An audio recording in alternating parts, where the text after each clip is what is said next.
এদেশের রাজনীতি নেতাদের চাইতে হাজার হাজার অধিক গুণে টাকা বিদেশে পাচার করেছে দেশের উচ্চপদস্থ সরকারি কর্মকর্তারা।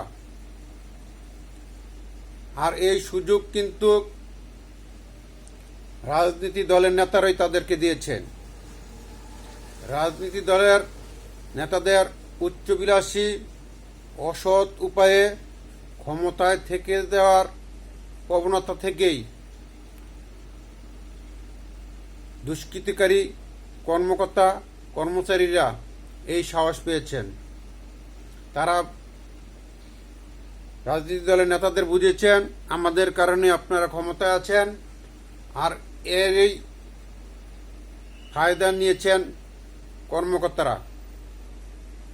অথচ দিন শেষে, ক্ষমতার শেষে এর ভুক্তভোগী হয়েছেন রাজনীতি দলের নেতারাই। কোন একটা সরকারি দলের কর্মকর্তা সরকার বিদায়ের পরে হেনস্থা হয়েছেন? না পুলিশ কর্মকর্তারা, না সচিবরা,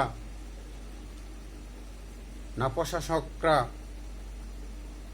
দেখাইতে পারবেন গুটি কয়েকজন।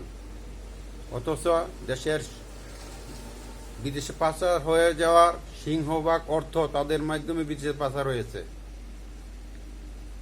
রাজনীতি দলের নেতারা পালাক্রমে কিছুদিন সুবিধা ভোগ করলো, আবার কিন্তু তারাই নির্যাতনে ভোগ করেন।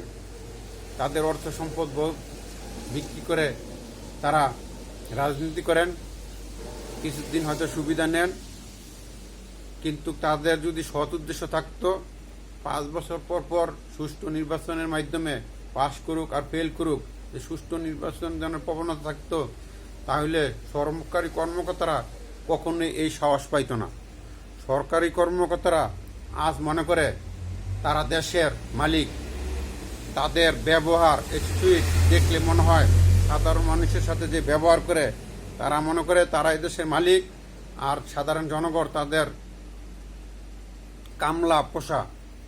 অথচ তাদের একটুকু মনে স্মরণই নেই যে এদেশের মানুষের, খেটে খাওয়া মানুষের কাছ থেকে ট্যাক্সের টাকা, আমদানি রপ্তানি থেকে, শুল্ক থেকে, বিদেশে আমাদের শ্রমিক ভাইদের রেমিটেন্সের টাকা থেকেই তাদের বেতন ধার্য করা হয়।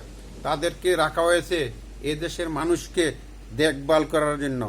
আপনার বাড়িতে কাজের লোক রাখেন না, এই লোক আপনার ব্যক্তি বিশেষ ছোট পরিসরে আপনার বাড়িতে দারোয়ান রাখেন, আপনার বাড়িতে কাজের লোক রাখেন। আরে ভাই, কর্মকর্তারা তো এটাই।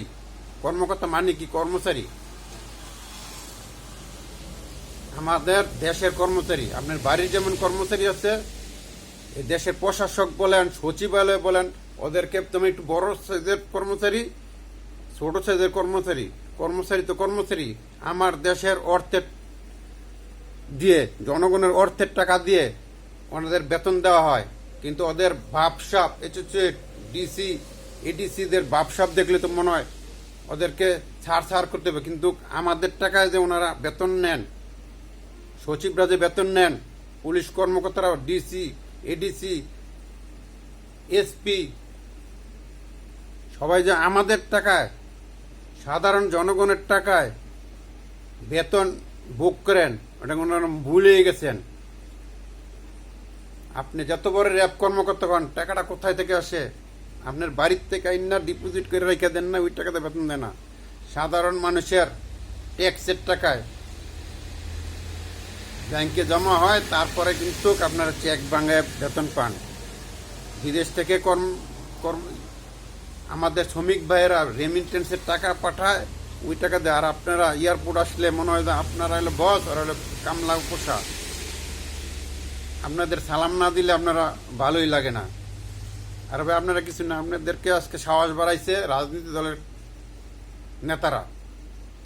রাজনীতি দলের অসৎ উদ্দেশ্যের কারণে আপনাদের তো সাহস বেড়েছে। আপনারা আমাদের দেশের কামলা।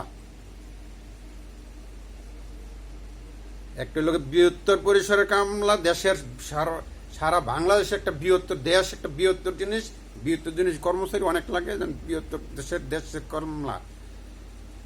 দেশে যেমন আপনার বাড়িতে যেমন কাজের লোক রাখেন, আপনার যে হিসাব নিকাশের লোকের কাজের লোক রাখেন, আপনার ফ্যাক্টরি করলে যেমন কাজের লোক রাখেন, সেমই আপনার কাজের লোক।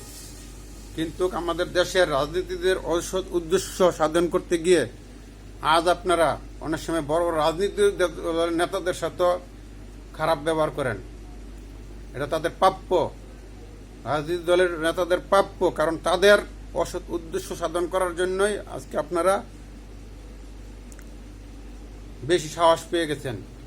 আপনারা ভুলেই গেছেন সাধারণ জনগণের টাকা দিয়ে আপনারা বেতন পান।